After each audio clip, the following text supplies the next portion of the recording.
Hi అండి, welcome to ఆహాలాకం. చాలా రోజులు అయింది కదండి వీడియోస్ చేసి. ఇదిగోండి వెయిట్ లాస్ అవ్వడానికి ఒక మంచి వీడియోతో వచ్చానండి. ఇదిగోండి ఇది కిన్వా రైస్ అండి, కిన్వా అండి. ఇవి దోశలు వేసుకోవచ్చు, ఉప్మా చేసుకోవచ్చు, మనం ఇడ్లీల కింద కూడా వేసుకోవచ్చు అండి. ఇంకొక కప్పు కిన్వా ఇది తీసుకున్నాను. తర్వాత 2 టేబుల్ స్పూన్ల రాజ్మా అండి, 2 టేబుల్ స్పూన్ల బొబ్బర్లు, 2 టేబుల్ స్పూన్లు పచ్చెనపప్పు, కొద్దిగా మెంతులు వేసుకుని దీని ములిగేంత వాటర్ వేసుకోవాలండి. వేసుకుని 6 గంటల పాటు నానబెట్టుకోవాలండి. చూడండి ఎంత చిన్న చిన్న గింజలా ఉన్నాయో. ఇవి చాలా వెయిట్ లాస్కి చాలా యూస్ఫుల్గా ఉంటుందండి. ఇంకొంటే 6 గంటలు నానబెడితే శుభ్రంగా దీన్ని క్లీన్ చేసేసుకోవాలండి. 2-3 సార్లు వాష్ చేసుకోవాలి. చిన్న చిన్న గింజల్లో ఉన్నాయి, నేను ఎలా వడకెట్టుకుని దాంతో చేశానండి. నేను శుభ్రంగా మిక్సీ పట్టేసి మనం దోశలు బ్యాటర్ ఎలా కలుపుకుంటామో అలాగే సేమ్ దానిలాగే ఇంకొంటి చూడండి శుభ్రంగా మిక్సీ పట్టేసుకో.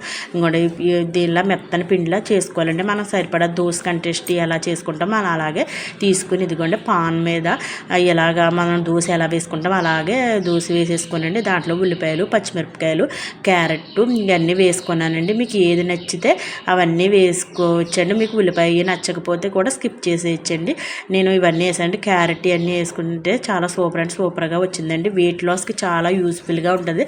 మీరు కూడా ట్రై చేయండి. ఇదిగోండి చాలా అంటే చాలా బాగా వచ్చింది. చూసారా ఎంత ఎర్రగా బాగా కాలిందో అండి. దోశ టేస్ట్ కూడా చాలా బాగా. ఇందులో చాలా వరకు ప్రోటీన్స్ కూడా ఉంటాయి. మన రాజ్మాలోని బొబ్బర్లో కూడా ప్రోటీన్స్ అవి ఎక్కువ ఉంటాయి కదండి. ఇదిగోండి మా అబ్బాయి తిని చూస్తున్నాడండి. ఇది కొత్తిమీర చట్నీతో సూపర్ అండి.